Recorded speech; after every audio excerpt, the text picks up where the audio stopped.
The Zelkan Third Armada filled space like a swarm of metal locusts. 300 warships, including 5 massive torment dreadnoughts. These were ships designed for one purpose: to cause maximum suffering before death. Admiral Sun Kang's human fleet looked tiny by comparison. 60 ships against 300. But the humans had something the Zelkans did not expect. 7 void mammoths and their bonded partners. All human ships. This is Admiral Kang. Begin evasive maneuvers. Do not engage the enemy directly. Wait for the signal. Hana sat on Sunshine's back as they floated invisible in space. Around her, the other bonded pairs were ready. Each human wore a special suit that Dal had designed to help them survive in the void. Remember the plan, Hana said over their comm channel. We're not trying to destroy their entire fleet. We just need to reach their command ship. What if this doesn't work? Hyun asked from Arrow's back. Then we try something else. That's what humans do. The battle began with the Zelkans launching their pain weapons. Waves of agony-inducing energy swept across space, designed to cripple human ships before the real fighting started. But the void mammoths absorbed the pain waves like they were gentle breezes. The cosmic creatures fed on exotic energy. The Zelkan torture weapons just made them stronger. Now, Hana commanded. 7 void mammoths phased into hyperspace and reappeared behind the enemy fleet. They were invisible to sensors, but their presence warped space itself. Sunshine found the largest torment dreadnought. Inside that ship was Grand Admiral Vextar, leader of the Third Armada, the Zelkan who had ordered the torture of 10,000 human prisoners. Time for a house call, Hana said. Sunshine phased through the dreadnought's hull. They materialized on the bridge, invisible but very much present. The Zelkan bridge crew was celebrating their early advantage. Human ships were retreating across the system. Victory seemed certain. Hana stepped out of Sunshine's invisibility field. She appeared like a ghost in the center of the enemy bridge. Grand Admiral Vextar, she said calmly. We need to talk. Zelkan soldiers reached for their weapons. But then Sunshine materialized behind them. A kilometer of cosmic horror suddenly filled the entire bridge. The void mammoth's roar shook the massive dreadnought. Several Zelkan officers fell unconscious from pure terror. Others lost control of their bodily functions. Grand Admiral Vextar was made of sterner stuff. He drew his personal weapon and aimed it at Hana. Surrender, human. Your tricks will not save you. No tricks, Hana replied.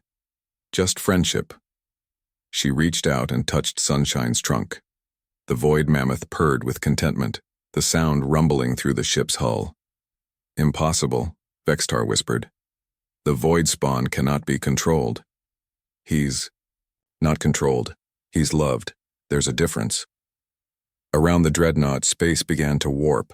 The other 6 void mammoths had surrounded the ship.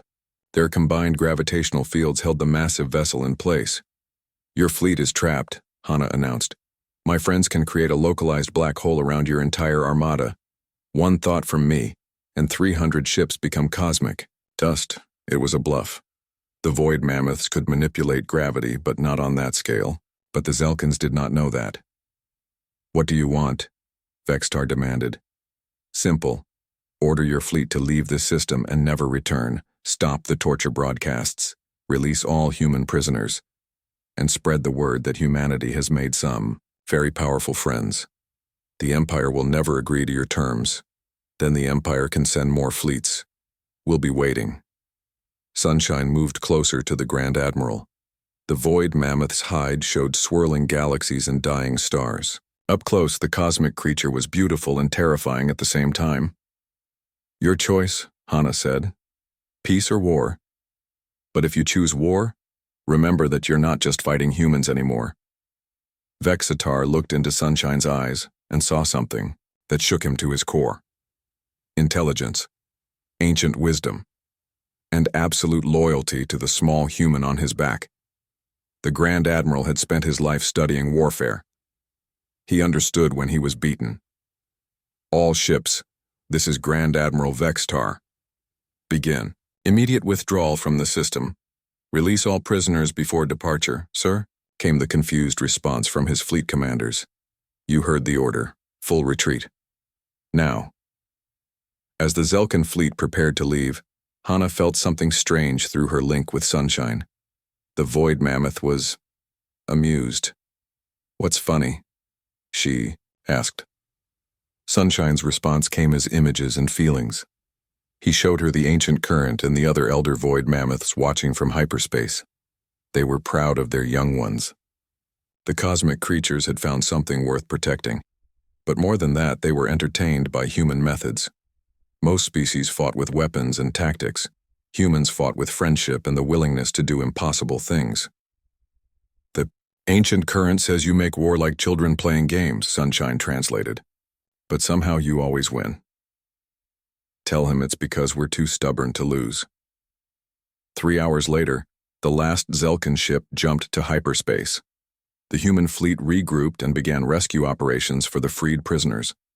Admiral Sun Kang's face appeared on Hana's communicator. The old soldier looked amazed and exhausted. "Commander Kim, I don't know how you did it, but you just ended a war without firing a shot." "Not me, sir. We had help." Hana scratched behind Sunshine's ear. The void mammoth made his happy purring sound, the cosmic equivalent of a cat enjoying affection. "The Galactic Council is requesting a meeting," the Admiral continued. "They want to discuss human void mammoth relations. Seems like everyone wants to be friends with the species that tamed the untamable." "We didn't tame anything," Hana corrected. "We just made friends." Later that evening, as the celebration parties continued across the human fleet, Hana sat quietly with Sunshine on the observation deck of their base. "You know what this means, don't you?" she said. "Everything changes now. The galaxy is going to look at humanity differently."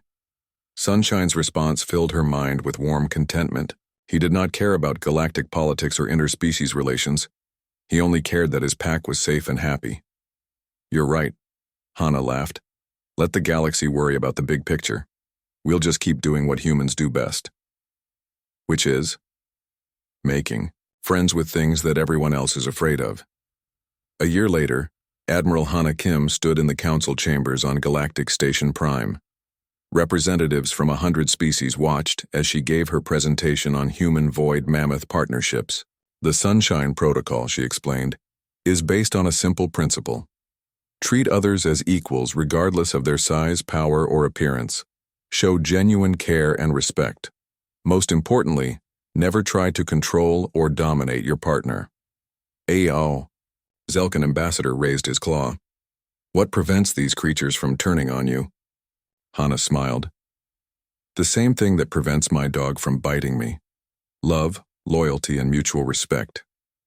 Through the chamber's viewports, 7 void mammoths floated in space around the station. They were playing some kind of cosmic game, chasing each other through hyperspace loops while their human partners laughed and cheered them on. "Questions?" Hana asked. The chamber was silent. No one knew what to make of a species that had turned apex predators into best friends.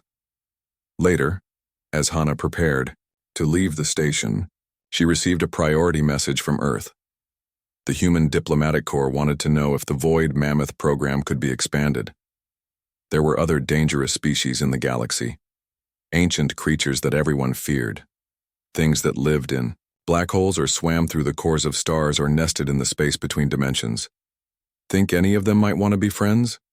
the message asked. Hana looked at Sunshine, who was currently trying to teach a young vegan diplomat how to play fetch with space debris. "Why not?" she replied. "We've got nothing but time and humans." The creature moved through the night like a living storm. Its crystalline body glowed brighter as it consumed more of the city. Each building it touched dissolved into streams of light that flowed into its massive form. The process was beautiful and terrible to watch. Dr. Mira sat in her mobile laboratory, studying the creature from 2 kilometers away. Her instruments showed readings that made no sense. The creature was not just eating the buildings, it was breaking them down into their basic parts and rebuilding them inside its body. "It's not destruction," she told General Hyun over the radio. "It's transformation. The creature is taking everything and making it into something else." "What kind of something else?" Hyun asked from the command center. "I don't know yet. But it's organized. This isn't random feeding. It's following a plan." The creature had grown. to over 400 meters tall. Its body was wider now, with new sections that pulsed with different colored lights. Strange structures had formed along its sides like organs or machines.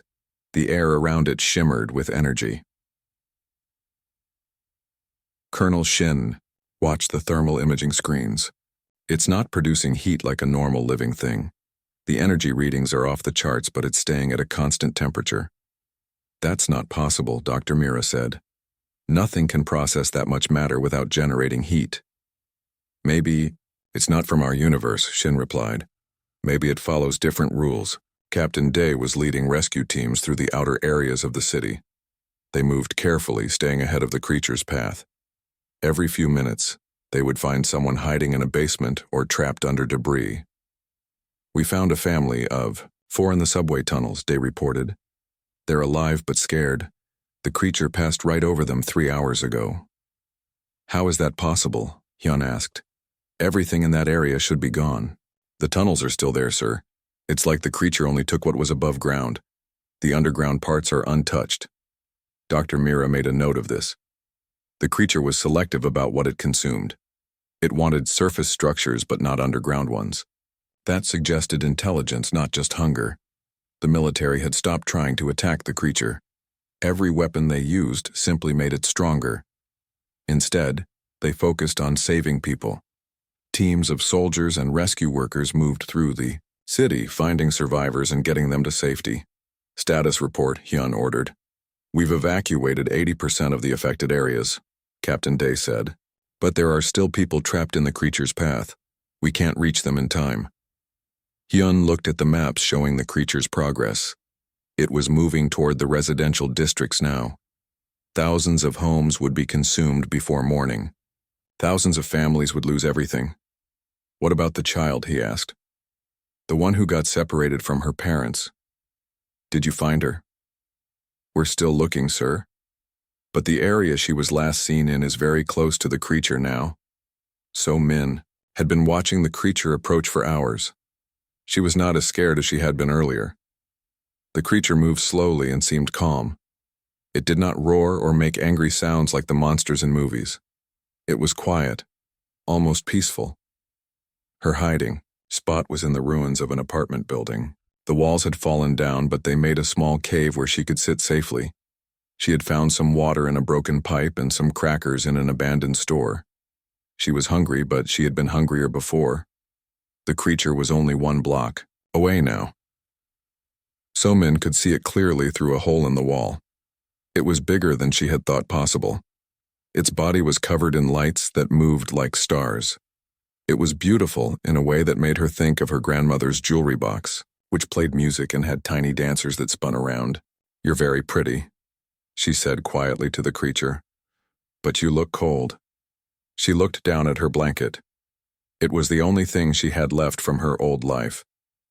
Her parents had given her toys and clothes, but they were all gone now. Only the blanket remained, smelling like her grandmother's house and feeling soft against her skin. The creature stopped moving. For the first time since it had arrived, it stood completely still. Its lights pulsed differently, slower and brighter. It seemed to be thinking about something.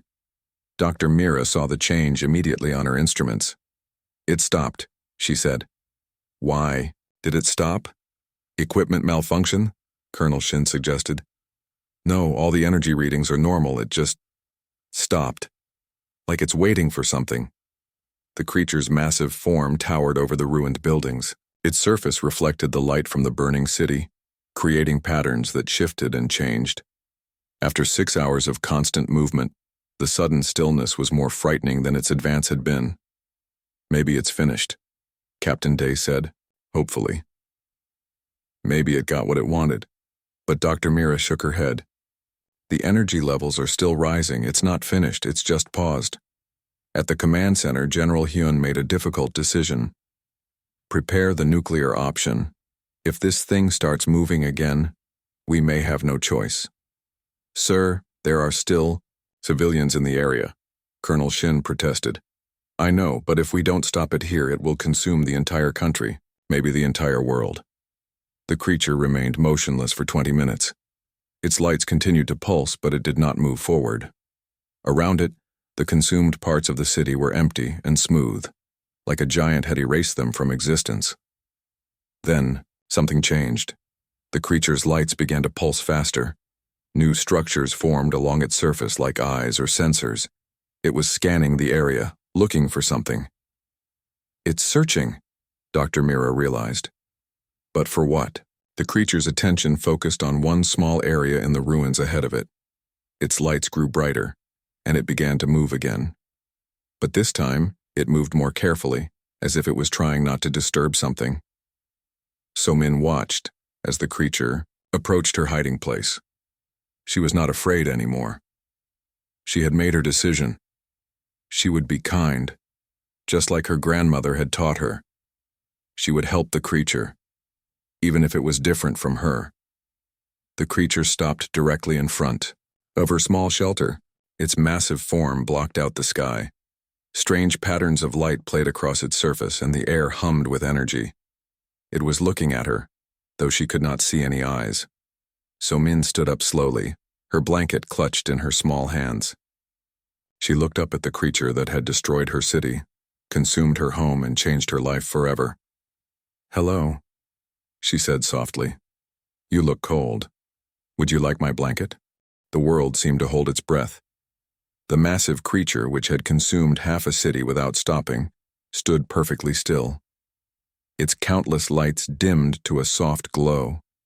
The humming sound that had filled the air since its arrival became quiet, almost like a whisper. So-Min held up her small blanket with both hands. The blue fabric with white flowers looked tiny against the creature's enormous crystalline form. But she smiled, the same smile she used to give her grandmother when bringing her tea. "It's not very big," So-Min said, looking up at the creature, "but it's warm. My grandmother made it for me. She said it would keep me safe." Dr. Mira watched through her binoculars from 2 kilometers away. Her hands were shaking. "This is impossible," she whispered. "The creature is responding to her." The creature's surface began to change. New patterns of light appeared, softer and more gentle than before. Something like an arm, made of the same crystal material, slowly extended toward So-Min. It moved carefully, as if afraid of frightening her. "Don't move," General Hyun ordered over the radio to all units. "Nobody moves. Nobody makes a sound." Captain Day had been leading a rescue team toward So-Min's location when the creature stopped. Now he and his soldiers lay flat on the ground, watching the impossible scene unfold. A 7-year-old girl was having a conversation with an alien creature that could destroy armies. The creature's arm-like extension reached toward the blanket. It stopped just before touching it, as if asking permission. So-Min nodded and stepped closer. "It's okay," she said gently. "You can have it. You need it more than I do." The creature touched the blanket with what looked like fingers made of living crystal. The moment it made contact, something extraordinary happened. The lights on the creature's body changed from cold blue and white to warm gold and green. The transformation spread across its entire form like sunrise breaking over mountains. Colonel Shin stared at his instruments in disbelief. "The energy readings are changing. It's not consuming anything anymore. The process has stopped completely." "What does that mean?" Hyun asked. "I don't know, sir. This is beyond anything we understand." The creature carefully took the blanket from So-Min's hands. Instead of absorbing it like everything else it had touched, it held the fabric gently. The blanket seemed to glow in its crystal fingers, unchanged but somehow special. So-Min giggled. "Do you like it? It's very soft. My grandmother used to wrap me in it when I was scared. She said it had magic in it, but I think she was just being silly." The creature's response was unlike anything it had done before. Lights began to appear in the air around So-Min, not harsh and blinding, but soft and colorful like soap bubbles. They floated and danced, forming shapes that looked almost like pictures. Dr. Mira grabbed her recording equipment. "It's trying to communicate. The light patterns are too organized to be random." The pictures in the light showed So-Min things she had never seen before. Stars and planets spinning in space. Creatures like the one before her, but smaller and in different colors. cities that floated in the sky and ships that sailed between worlds. Are these your friends? So-min asked, pointing at the light creatures in the display. The lights changed, showing the creatures again, but this time they looked sad. Their cities were dark, their ships broken. The stars around them were dying, going out one by one like candles being blown out. So-min's eyes filled with tears. Oh no. Are they sick? Is that why you're here? Are you trying to help them? The creature's lights pulsed brighter, and more pictures appeared. So-min saw the creature traveling through space, visiting world after world. On each planet it took things. Mountains, oceans, cities. But now she understood it was not stealing. It was gathering materials to build something. You're trying to save them, she said softly. You're building new homes for your friends. The creature's entire body shimmered, and the warm, golden light grew brighter. For the first time it made a sound, not a roar or a mechanical noise, but something musical, like whale songs or wind chimes. Captain Day spoke quietly into his radio. Sir, I think the creature is crying. At the command center, General Hyun watched the thermal displays show the creature's emotional response. Dr. Mira, what's your assessment? It's not a monster, General. It's a refugee. It's trying to save its people, and a little girl just showed it more kindness than it's probably experienced in a very long time. The creature began to change again. Its massive form started to shift and reshape itself. The parts that had looked like weapons or tools transformed into something else. Platforms and walkways appeared along its sides. Openings formed that looked like doorways and windows. It's making itself less threatening, Dr. Mira observed. It's trying to appear friendly. So-min clapped her hands together. You're making a house. It's very pretty. Can I see inside? The creature lowered one of its platforms to the ground near So-min. The surface was smooth and warm, with lights that made patterns like her grandmother's garden. It was clearly an invitation. Absolutely not, General Hyun said firmly. We cannot let her go with that thing. But Captain Day had a different view. Sir, with respect, she's done more to communicate with it in 10 minutes than all our military and science teams combined. Maybe we should trust her. So-min looked at the platform, then back at the creature. Will you take me to see your friends? The sad ones in the pictures? The lights around her changed to show the creature shaking its head. New images appeared, showing So-min back with people who looked like her parents. The creature wanted to reunite her with her family. You want to help me find my mama and papa? So-min asked. The creature's response was immediate. Lights shot out from its body, scanning the area around them. Within moments, the lights found what they were looking for. Images appeared showing two people running toward their location. So-min's parents, who had been searching for her since she disappeared. Mama, Papa! So-min shouted, waving at the approaching figures in the light display. Dr. Mira watched as the creature used its advanced technology to guide So-min's parents directly to her location.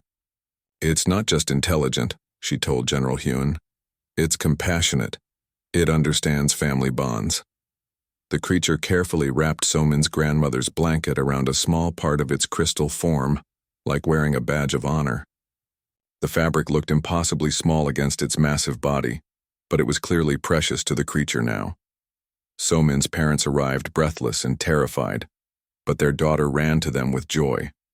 As they hugged, the creature watched silently, its lights pulsing gently like a satisfied heartbeat. Thank you, So-min called up to the creature. Thank you for helping me find them. The creature responded by creating a beautiful light show, filling the air with colors and patterns that looked like celebration. But underneath the joy, Dr. Mira detected something else in the energy readings. General, she said urgently. I'm picking up new signals, multiple contacts approaching from space. More of these creatures? Yes, sir, and based on the energy signatures, they're not happy. The sky darkened as 3 more creatures descended from the clouds. These were different from the first one. Their surfaces were sharp and angry-looking, covered in red lights that pulsed like warning signals. They moved with purpose and speed, not the careful deliberation of the first creature. Dr. Mira's instruments went wild. Energy levels are spiking across all frequencies. These new ones are not here to harvest. They're here to fight. The first creature, which So-Min had started calling Crystal in her mind, moved to stand between the approaching entities and the humans. Its warm golden lights dimmed to a defensive blue. The small blanket still wrapped around part of its form fluttered like a flag. It's protecting us, Captain Day realized. Standing guard. So-Min watched from her parents' arms as Crystal began to communicate with the other creatures. Beams of light shot between them, carrying information, too complex for human minds to understand. But the tone was clear even without translation. The new creatures were angry.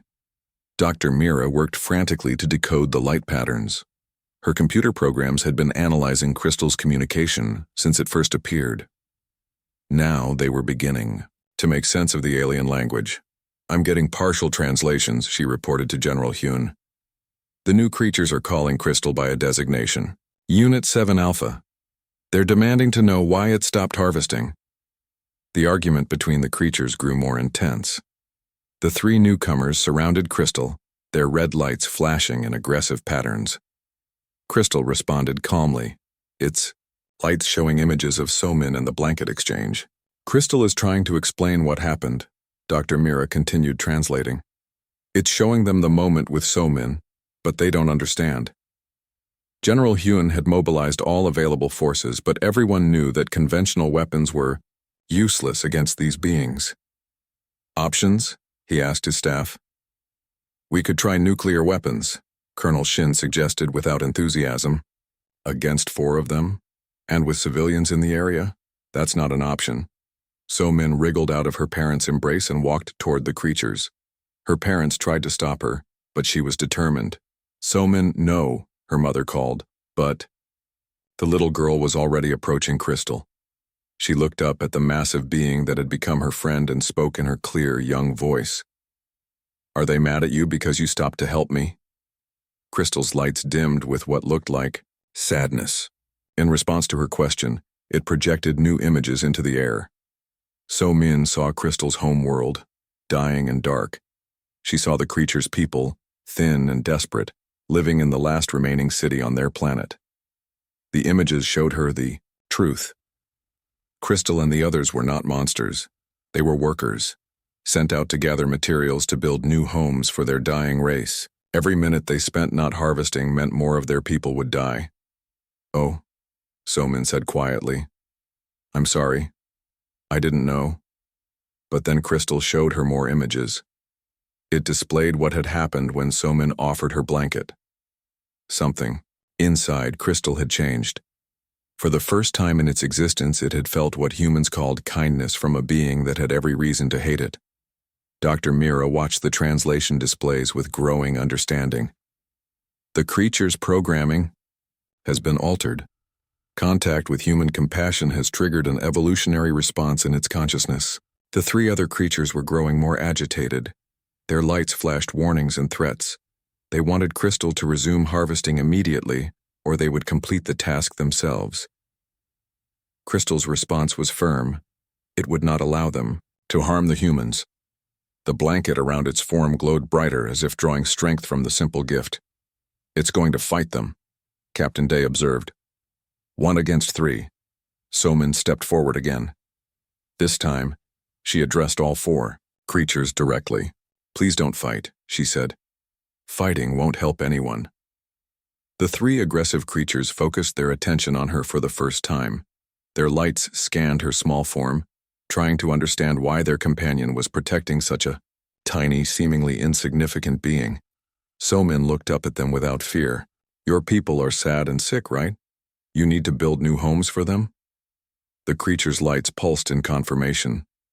"But you don't have to take everything from us," So-Min continued. "Maybe we can help each other. Maybe we can share." "Doctor?" Mira nearly dropped her equipment. "She's proposing cooperation. A child is attempting to negotiate an interstellar treaty." General Hyun leaned forward. "Can we actually help them? Do we have anything they need?" "Unknown, sir, but maybe we should find out." So-Min pointed to the destroyed parts of the city. "You took our buildings and roads, but we can make more. We're good at building things, and we have lots of empty space on our planet." Crystal began projecting new images showing the creatures what Somin was suggesting.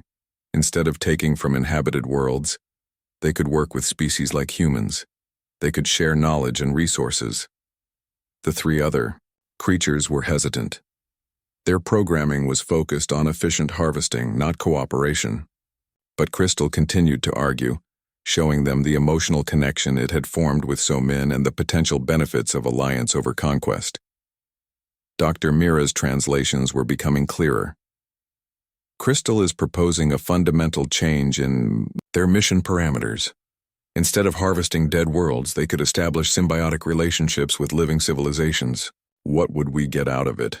Colonel Shin asked. The answer came as Crystal began demonstrating its abilities in new ways. Instead of consuming matter, it started creating. The smooth areas where buildings had been dissolved began to grow new structures. But these were not copies of human architecture. They were something entirely new, combining the best of both species' knowledge. The new buildings were beautiful and functional, using technologies that humanity had never imagined. They could generate their own energy, purify air and water, and adapt to the needs of their occupants. Incredible, Dr. Mira breathed. They're not just offering to help build, they're offering to revolutionize our entire civilization. Somin clapped her hands as she watched the new structures grow. See? We can make beautiful things together. Your people won't have to be sad anymore, and our people will have wonderful new homes. The three other creatures were beginning to change their stance. Their red warning lights were fading to yellow, then to the same warm gold that Crystal displayed when it was happy. But their deliberation was interrupted by new signals from space. Dr. Mira's instruments detected massive energy signatures approaching Earth. More contacts incoming, she reported. Dozens of them. Crystal's lights flashed urgently as it communicated with its companions. The translation made everyone's blood run cold. It's the main fleet, Dr. Mira said. The command ships are coming to investigate why the harvesting has stopped, and they won't be as open to negotiation as these four. General Hyun realized the magnitude of what was approaching. How long do we have? Based on their approach speed, maybe 6 hours. Somin looked up at Crystal with determination. We need to show them what we showed your friends. We need to make them understand that sharing is better than taking. Crystal's lights pulsed with what could only be described as affection for the brave little girl. But the images it projected showed the true challenge ahead. The command fleet was huge, filled with creatures that had never experienced anything but their programmed mission to harvest. It's going to take more than one little girl and a blanket to convince them, Captain Day said. Somin smiled, the same confident smile she had given Crystal when offering her blanket. Then we better get started. We have a lot of work to do. The next 6 hours changed the course of human history. With Somin as their unlikely ambassador, humans and the four creatures worked together to prepare for the arrival of the command fleet. Crystal and its three companions, now calling themselves the bridge units, began rapidly constructing a demonstration area. They used their matter conversion abilities to create a showcase of what cooperation between species could achieve. Dr. Mira coordinated with the world's greatest scientists, who arrived by emergency transport from every continent. The bridge units shared their technology freely, teaching humans about energy conversion, matter manipulation, and faster-than-light communication. This is beyond anything we dreamed possible, Dr. Mira told General Hyun as she watched human engineers working alongside crystalline beings to build impossible structures. They're giving us technology that could solve climate change, hunger, energy crises, everything. Somin remained at the center of it all, the small girl who had become humanity's first interstellar diplomat. She spent her time with Crystal, learning to understand its light language and helping translate between human emotions and alien logic. Crystal says their people have been alone for so long that they forgot how to make friends. Somin explained to Captain Day. They only remembered how to take things because they were scared their family would die. The demonstration area grew rapidly. Gardens of crystal flowers grew alongside earth plants, creating beauty that neither species could have achieved alone. Buildings rose that could house both humans and the crystalline beings, with spaces designed for different forms of life. But the most important construction was happening in space. The bridge units had contacted other worlds they had visited, worlds where they had harvested materials but left the populations alive. Using the new cooperative model So-Min had inspired, they began building refugee ships for their dying people. Colonel Shin monitored the approaching fleet with growing concern. 67 ships, he reported, each one larger than anything we've ever imagined. They'll be here in 2 hours. General Hyun gathered his staff for what might be their final briefing. If this doesn't work, if they decide to destroy us for interfering with their mission, what are our options? None, sir, Captain Day said honestly. We fight alongside our new friends, or we all die together. Dr. Mira had been working with the bridge units to understand the command fleet's psychology. The commanders are ancient beings, thousands of years old. They've been focused on saving their species for so long that they can't imagine any other way of thinking. But Crystal and the others changed, So-Min pointed out. Maybe the old ones can change too. When the command fleet arrived, it blotted out the sun. Massive ships descended through Earth's atmosphere, their hulls dark and threatening. The lead vessel was 10 times larger than Crystal, its surface covered in weapons that could destroy continents. The fleet commander materialized in the demonstration area as a projection of light and energy. It was clearly ancient, its form more complex and intimidating than the bridge units. Its first communication was a demand to know why the harvesting had stopped and why humans were still alive. Crystal stepped forward, still wearing So-Min's small blanket like a badge of honor. It began to explain, showing the fleet commander everything that had happened. The offer of the blanket, the moment of connection, the discovery that cooperation could achieve more than conquest. The commander's response was dismissive. It called Crystal defective and ordered the other bridge units to resume harvesting immediately. When they refused, the commander threatened to destroy them all as traitors to their species. That was when So-Min walked forward. The 7-year-old girl approached, the massive projection of the fleet commander without fear. In her hands, she carried something new, something the bridge units had helped her create during the preparation time. It was a blanket, but not like the simple one her grandmother had made. This blanket was woven from both human materials and the crystalline fibers the aliens used in their construction. It sparkled with gentle lights and felt warm to the touch, a perfect fusion of both species' capabilities. "Hello," So-Min said politely to the commander. "I'm So-Min. I heard your people are cold and scared. Would you like a blanket?" The commander's projection flickered with what might have been confusion. In thousands of years of existence, it had never been offered a gift by another species. It had only known conquest and survival. So-Min held up the hybrid blanket. "We made this together, your people and mine. It's warm and soft, and it has lights that dance like stars. My grandmother always said blankets were for sharing with friends." Dr. Mira held her breath as she watched the most important diplomatic moment in human history unfold. A little girl was offering friendship to beings that could destroy worlds. The commander studied the blanket, then scanned the demonstration area around them. For the first time, it truly looked at what cooperation had created. The gardens where crystal and carbon-based life grew together, the buildings that could house multiple species, the refugee ships being built in orbit ready to carry the commanders, dying people to safety. "Your species is weak," the commander finally said. "Why do you offer help to those who took from you?" So-Min thought about this seriously, her small face scrunched in concentration. Because when someone is sad and scared, helping them makes them feel better, and when they feel better, they can help other people feel better too. My grandma taught me that kindness grows like flowers in a garden. The commander was silent for a long moment. Around the demonstration area, 67 massive ships waited for orders.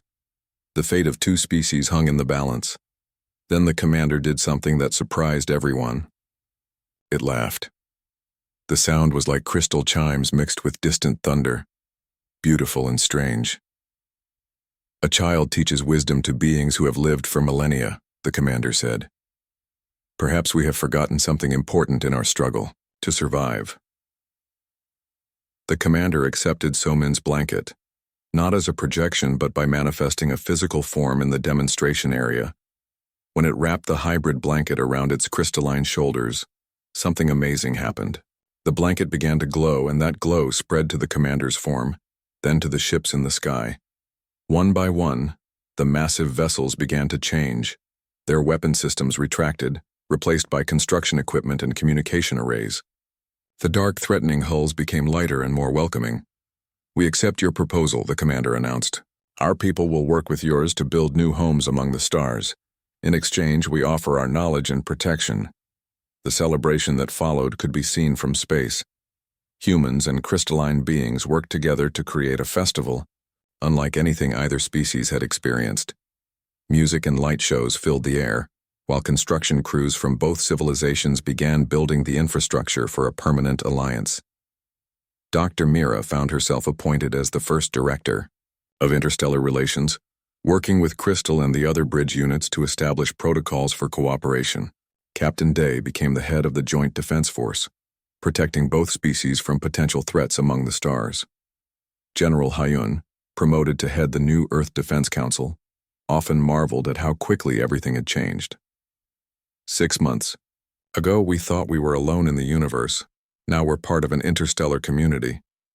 But the most remarkable change was in So-Min herself. The little girl who had offered her blanket to a monster had become something unprecedented, a bridge between worlds. She spent her days learning alien languages and human diplomacy, preparing for a future where she would help other species learn the power of cooperation. The commander, who had taken the name Grandfather at So-Min's suggestion, became her most devoted teacher. It shared stories of ancient civilizations and distant worlds, while she taught it about human emotions and the importance of kindness. "You gave us more than technology or resources," Grandfather told the humans during the first anniversary celebration of the Alliance. "You gave us back something we had lost in our struggle to survive. You reminded us how to hope." The refugee ships had been completed, and the crystalline being's homeworld had been restored using the combined efforts of both species. But many chose to remain on Earth, building hybrid cities where crystal and steel grew together in harmony. So-Min kept her original blanket, the one her grandmother had made, in a place of honor in her room, but she had given away hundreds of the new hybrid blankets to anyone who needed comfort, human or alien alike. "My grandma was right," she told Crystal one evening, as they watched the sunset together. "Blankets are for sharing, and when you share something with someone, you both end up warmer."